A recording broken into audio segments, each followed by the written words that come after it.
هذه إذاعة إرنا. الأفاضل مستمعي والفضليات مستمعات إذاعة إرنا حيثما كنتم وحيثما يصلكم بثنا، أهلا ومرحبا بكم في مستهل البرنامج العربي لهذا اليوم الأربعاء 19 من فبراير.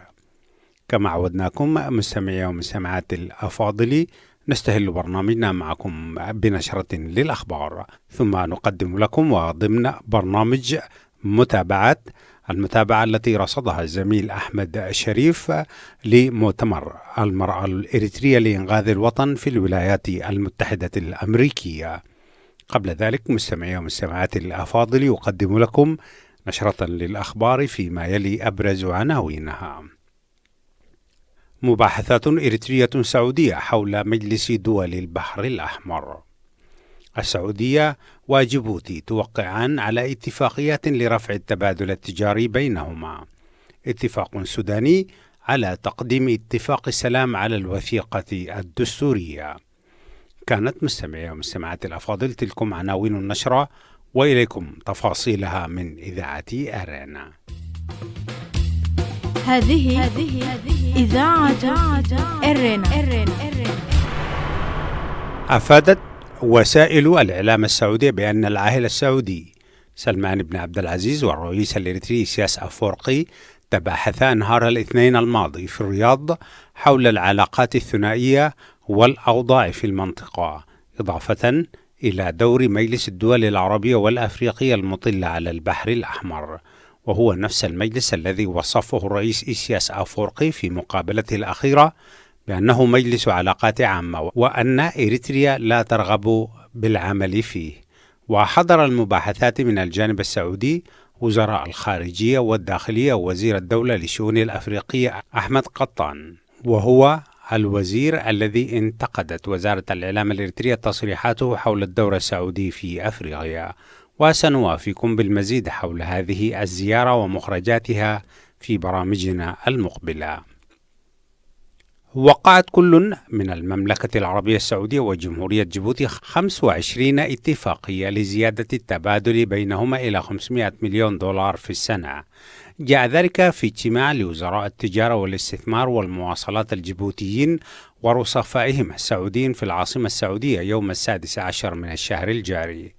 وقال مسؤولون سعوديون بأن الاتفاقيات سوف تسمح للسعودية بإنشاء منطقة تجارة حرة في جيبوتي.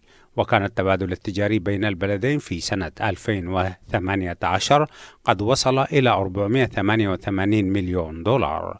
وتشهد العلاقات السعودية الجيبوتية تناميا مضطردا في المجالات الاقتصادية. قال موقع بوابة أفريقيا الإخباري المختص بالشأن الأفريقي بأن عضو مجلس السيادة الانتقالي في السودان والمتحدث الرسمي باسم وفد الحكومة إلى مفاوضات السلام في جوبا محمد حسن التعايشي أعلن أنه تم الاتفاق مع الجبهة الثورية على أن تسود اتفاقية السلام على الوثيقة الدستورية، وإذا حدث أي تعارض بينهما يزال بتعديل الوثيقة الدستورية وإعطاء الأولوية لاتفاق السلام لأهميته بالنسبة للشعب السوداني والاستقرار الفترة الانتقالية. وعقد وفد الحكومة برئاسة التعايشي وقيادة الجبهة الثورية جلستي مفاوضات في جوبا تناولت الورقة الخاصة بقضايا السلطة في مسار دارفور بحضور عضو فريق الوساطة من جنوب السودان وزير الكهرباء ديو ماتوك. وقال التعايشي في تصريح صحفي عقب المفاوضات بجوبا أن النقاش تواصل حول قضايا السلطة وتناول كيفية معالجة المسألة المتعلقة بمستقبل اتفاقيات السلام المرتقبة مع الوثيقة الدستورية التي تحكم الفترة الانتقالية. وأضاف أن النقاش تواصل من أجل إيجاد معالجة لطبيعة ومستويات السلطة في الفترة الانتقالية، وذلك من خلال معالجة العلاقة المختلة تاريخيا بين المركز والأقاليم، مؤكدا ضرورة أن يعالج اتفاق السلام هذه العلاقة، مشيرا إلى أن اقتراح العودة إلى نظام الأقاليم مع إعطائها سلطة واختصاصات فيدرالية حقيقية.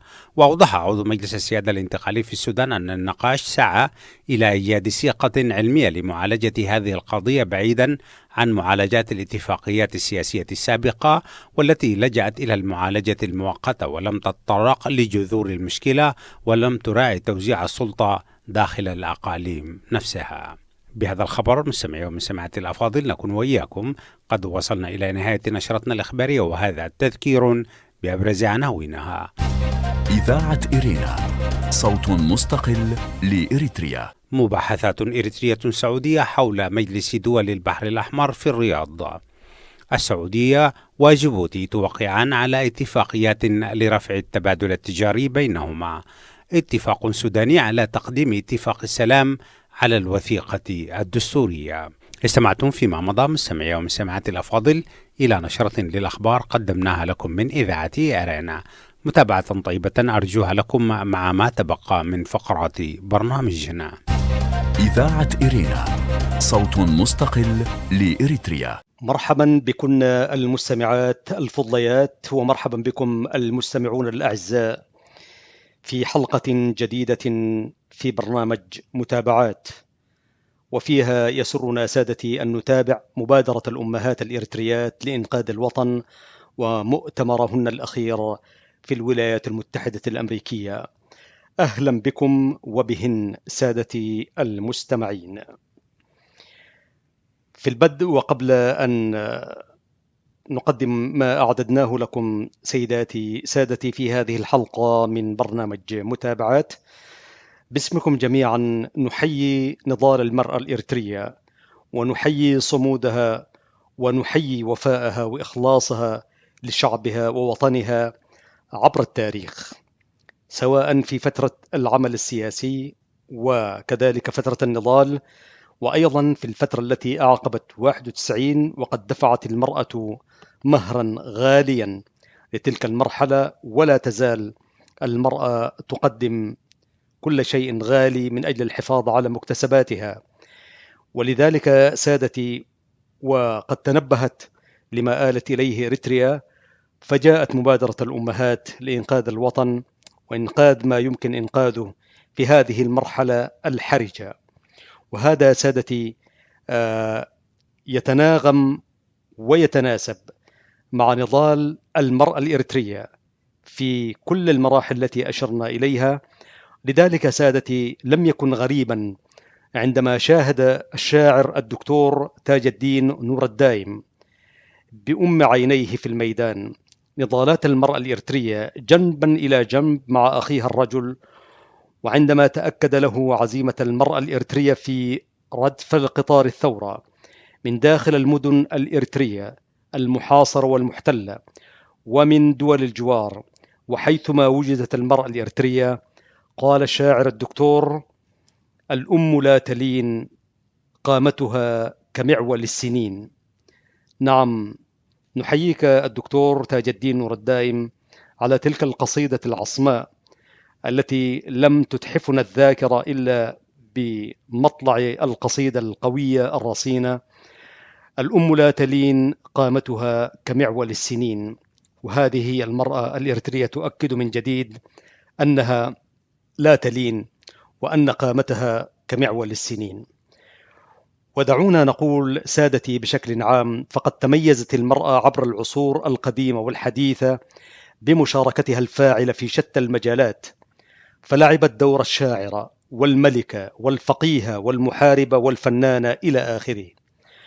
وما زالت المرأة الإريترية والمرأة العالمية حتى العصر الحالي تتعب وتكد في سبيل بناء الأسرة ورعاية البيت، حيث يقع على عاتقها كأم مسؤولية تربية الأجيال، وتتحمل كزوجة أمر إدارة البيت واقتصاده على أعلى مستوياته، وإن كانت الشراكة الآن مطروحة. ذلك سادتي ما يجعل المهام التي تمارسها المرأة في مجتمعاتنا لا يمكن الاستهانة بها أو التقليل من شأنها.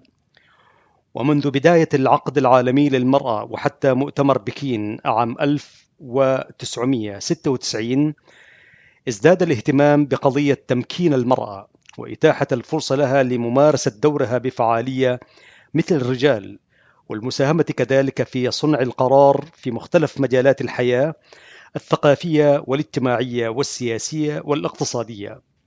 وقد أولت العديد من المنظمات والهيئات والدول الاهتمام بهذا المجال، ذلك من خلال إقامة مجموعة من المؤتمرات والندوات.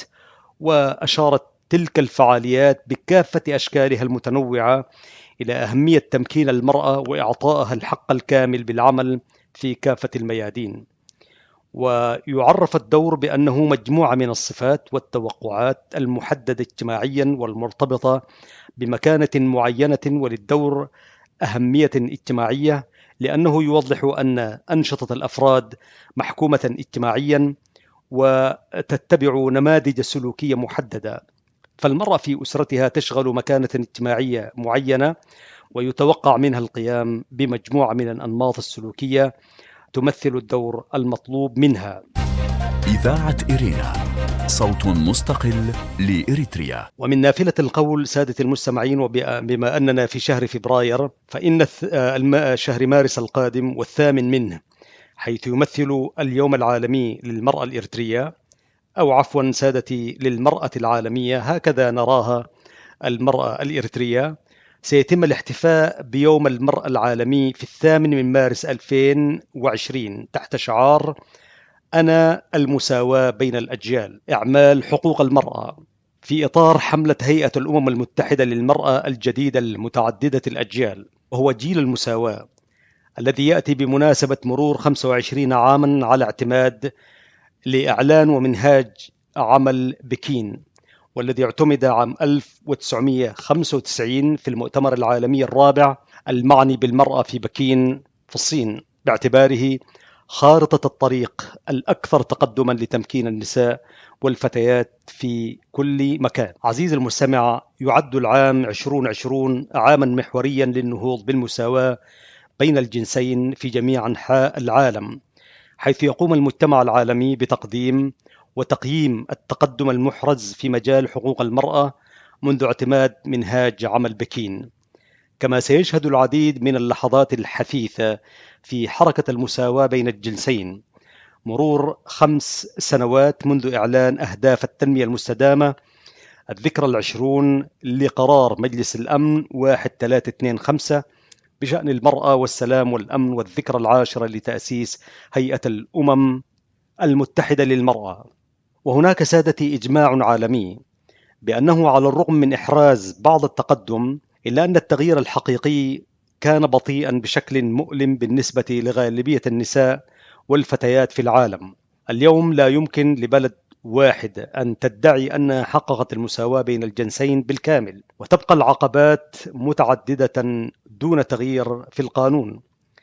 وأما على الجانب الثقافي، فلا تزال النساء والفتيات لا يلقين حق تقديرهن، فهن يعملن أكثر ويكسبن أقل، ونتاج لهن ذلك خيارات أقل، ويتعرضن لأشكال متعددة من العنف في المنزل وفي الأماكن العامة.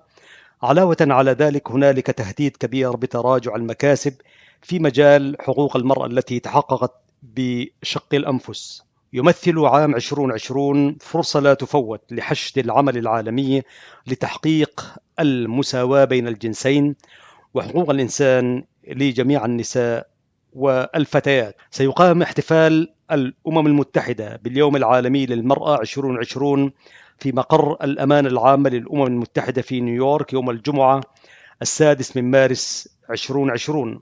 يهدف الاحتفال كما تقول المعلومات إلى الجمع بين الأجيال القادمة من القيادات النسائية والفتيات ونشطاء وناشطات المرأة في النوع الاجتماعي من المدافعين والمدافعات عن حقوق المرأة وأصحاب الرؤى الذين لعبوا دورا أساسيا في إنشاء منهاج عمل بكين منذ أكثر من عقدين. سيحتفل بالحدث بصناعة التغيير من جميع الأعمار ومختلف الأنواع الاجتماعية، وسيناقش كيف يمكنهم بشكل جماعي معالجة الأعمال غير المكتملة فيما يتعلق بتمكين جميع النساء والفتيات في السنوات القادمة. سيشهد كذلك الاحتفال في مارس القادم خطابات كبار لممثلي وممثلات منظومة الأمم المتحدة وحوارا بين الأجيال مع نشطاء المساواة في النوع الاجتماعي وعروض موسيقية. عزيزي المستمع، وهنا لا نغفل دور الأديان التي طالبت بالمساواة وطالبت كذلك باحترام المرأة، والدين الإسلامي الحنيف كما نعلم سادتي جاء ليساوي حقوق أو يساوي بين المرأة والرجل، وليس هنالك أكثر من أنه أوصى بالمرأة خيرا وكفل لها كل الحقوق ووضعها في مكانتها التي يليق بها. ويكفي حديث المصطفى صلى الله عليه وسلم حين قال: الجنة تحت أقدام الأمهات، ووصى باحترامها، ووصى بأن تطاع، ووصى بتربيتها، ووصى كذلك باختيار الاسم المناسب لها، وأعطاها حقها في أن تقرر كل ما يتعلق بها دون إجبار أو إكراه، إلا ما يتعلق ببعض الأشياء التي تتعلق بتوجيهها سواء كان في فترة الشباب أو فترة الصغر، وقد أعطاها الإسلام حقها بالكامل. وهكذا كل الديانات السماوية راعت المرأة ومكانتها ودورها وأوصت بها خيرا كثيرا. عزيزي المستمع، نأتي إلى نضال المرأة الإريترية. تاريخها مشرف كما يعرفه الجميع، ويكفي أن أكثر، ليس هنالك إحصائية كاملة، ولكن كان قرابة الثلث أو أكثر من ذلك من ثلث الجيش المقاتل والمناضل كان من المرأة الإريترية. وإذا ما أضفنا إلى نضالات المرأة التي كانت في المدن والأرياف وكذلك في بلاد المهاجر، نستطيع أن نقول إن أكثر من نصف الجيش الذي حارب الاستعمار كان من المرأة. إذا ما قلنا ذلك لا نكون مبالغين، بل النضال من حيث هو إن لم تكن فيه المرأة هي الداعمة وهي الدافعة وهي المساندة وهي التي كانت تبشر بالأمل، لم تكن هنالك لا نضالات ولا انتصارات وما إلى ذلك. بالتالي فإن كل مكتسبات الثورة وأيضا مكتسبات الدولة بين قوسين كان للمرأة الإريترية الدور الكبير فيه. لكن مع الأسف الشديد واقع المرأة الإريترية وما آلت إليه الأمور أيضا تركها تدفع الكثير أكثر من الرجل. الأم في هذه الفترة الحرجة سادتي فقدت الأبناء، فقدت الأزواج، فقدت الأخوات، وفقدت كل شيء، حتى فقدت بلادها وهاجرت إلى المنافي والشتات. نعلم إحصائيات مهيبة رهيبة عن واقع المرأة الإريترية في فترة ما بعد 91. وبالتالي دائما مستقبل المرأة الإريترية كثير ما يشغل الباحثين وكثير ما يشغل المهتمون بالشأن العام. ومن هنا فإن مبادرة الأمهات تأتي في مكانتها إدراكا منها للخطورة التي تتهدد المرأة، تاريخ نضالها، واقعها، وكذلك مستقبلها. بالتالي فإن انعقاد مؤتمر المرأة الإريترية في أمريكا الذي انعقد قبل أيام لم يأتي من فراغ، ولكنه يتناسب مع تاريخها الكبير. هذه إذاعة إرنا. ومبادرة الأمهات هي مبادرة في مكانتها، وجاءت في وقتها المناسب عندما رأت أن البلاد يتهددها الخطر من كل جانب. بالتالي تنادت المرأة الإريترية عزيزي المستمع في كل مكان، قالت كفاية، وقالت لا لعهد الاستعمار وعهد العبودية وعهد الدكتاتور. وبالتالي وجدت تلك النداءات أصوات طيبة، وتم دعم تلك النداءات الكبيرة. بعد انعقاد المؤتمر في أمريكا كما نوهنا سادتي، صدر بيان صحفي عن مؤتمر المرأة الإريترية في أمريكا الذي انعقد قبل أيام. جاء في البيان ما يلي: في الوقت الحرج الذي يمثل فيه تهديدا كبيرا لوجود إريتريا، عقدت المرأة الإريترية مؤتمرا للمرأة في الفترة من 8 وحتى 9 من فبراير الجاري في واشنطن تحت شعار كفاية ونعم نستطيع. حضر المؤتمر نساء إريتريات من جميع مناطق أمريكا وكندا. في هذا المؤتمر عزيزي المستمع قررت المرأة الإريترية تنظيم نفسها والمشاركة والقيام بدور فعال، كما أكدته في الكفاح الإريتري المسلح من أجل العدالة والحرية. ولهذا الغرض تطوعت 8 نساء لبدء عمل التنظيم. من جانبهم قرر المشاركون تنظيم النساء في مدنهم وانتخاب ممثليهم وإرسال ممثليهم لتنظيم مؤتمر على مستوى أمريكا الشمالية. وقد خرج المؤتمر بالقرارات التالية: أولا، رفض سياسة العبث بسيادة إريتريا أو المساس بها. ثانيا، الحدود الإريترية ليست أداة لمقامرة النظام الدكتاتوري في إريتريا، بالتالي من الواجب ترسيمها بشكل عاجل. ثالثا، الإفراج الفوري عن جميع السجناء السياسيين وسجناء الرأي. رابعا، يجب أن تدار بلدنا عن طريق الدستور وسيادة القانون وليس عن طريق حكم الفرد. خامسا، نناشد قوات الدفاع الإريترية الوقوف مع شعبها وأمتها. سادسا، ندعو جميع الإريتريين للانضمام إلى حركة كفاية التي تمثل تعبيرا سياسيا عن غضب الشعب ونضالاته. سابعا، في الوقت الذي تتعرض فيه سيادتنا إلى الخطر، فإن وحدة قوى المعارضة التي تناضل من أجل العدالة يصبح أمرا ملحا، لذلك ندعو جميع قوى المعارضة إلى العمل والاتحاد معا. ثامنا، ندعو كافة الإريتريين الذين يدعمون النظام الدكتاتوري دون علم أو بعلم الكف عن دعمهم والوقوف مع شعبهم الذي يناضل من أجل الخلاص. تاسعا، سنركز جهودنا على نضال شعبنا من أجل العدالة وحقوق المرأة الإريترية. عاشرا، نشجع النساء المهنيات الإريتريات والرجال الإريتريون المهنيين على مواصلة الإعداد والمبادرات في مجالات تخصصهم لبناء الأمة بعد زوال النظام الدكتاتوري. وحادي عشر، نناشد جميع أبناء شعبنا ليكونوا على دراية بسياسات النظام القائمة على التفرقة وتفكيك بنية المجتمع الإريتري، كما أدان المؤتمر جميع مخططات النظام التي تؤدي إلى تقسيم شعبنا وتمزيقه. عاشت إريتريا ذات سيادة مستقلة. الازدهار لدور المرأة الإريترية وتعزيز طاقتها النشطة من أجل تحقيق العدالة والحرية. المجد لشهدائنا الأبطال. مؤتمر المرأة الإريترية في أمريكا الشمالية 10 من فبراير 2020. هذه إذاعة إرنا. عزيزي المستمع، في الختام نشيد بمخرجات مؤتمر المرأة في أمريكا، ونهيب بأفراد المجتمع الإريتري كافة دعم هذه المبادرة الجبارة، خاصة قوات الدفاع الإريترية، والتي تتسامق مع تاريخ المرأة الإريترية الأم والأخت والابنة. وبتضافر كل الجهود سنحقق ما تصبو إليه الأمة الإريترية، وهي توفير حياة حرة كريمة تنعم فيها الأم أولا، ومن ثم المجتمع بدولة القانون والعدل والمؤسسية.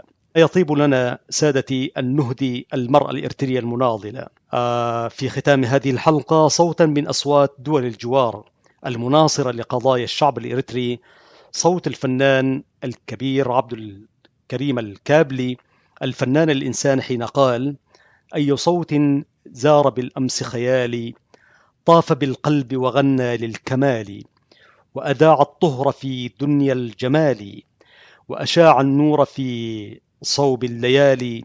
إنه صوتي أنا، أو تدري من أنا؟ أنا أم اليوم أسباب الهنا، أنا من دنياكم أحلى المنى. كل حب في الورى رجع حناني، كل نبع دافق بالخير جاري، من ينابيع يغذيها اهتمامي. أنا نصف قد حوى كل المعاني، من يناديني أنا، إلى آخر ما شدا به الفنان الكابلي، حيث قال: زادني العلم سنا. فلنحقق كلنا يا شباب الغد، اسمعني جوابك يقتنيه الجيل في الدنيا كتابا. سيداتي، آنساتي، سادتي، مستمعات الفضيات والمستمعون الأعزاء، كنتم مع حلقة في برنامج متابعات، وفيها رصدنا بيان مبادرة الأمهات الإريتريات ومخرجات مؤتمرهن الأخير في أمريكا. حتى جديد الملتقى، للمرأة الإريترية كل التجر والتقدير، مع أجمل وأحلى أمنيات محدثكم أحمد شريف في إعداد وتقديم البرنامج، مقرونة بتحايا زميلي العزيزين فتحي عثمان وبنيام سمعون في الهندسة الإذاعية والإخراج والإشراف العام. السلام عليكم ورحمة الله وبركاته. إذاعة إرينا، صوت مستقل لإريتريا. المستمعات الكريمات والمستمعين الأفاضل، أهلا وسهلا بكم مجددا. وقبل ختام فقرات برنامجنا أقدم لكم موجزا لأهم ما ورد في صدر نشرتنا الإخبارية لهذا اليوم. مباحثات إريترية سعودية حول مجلس دول البحر الأحمر.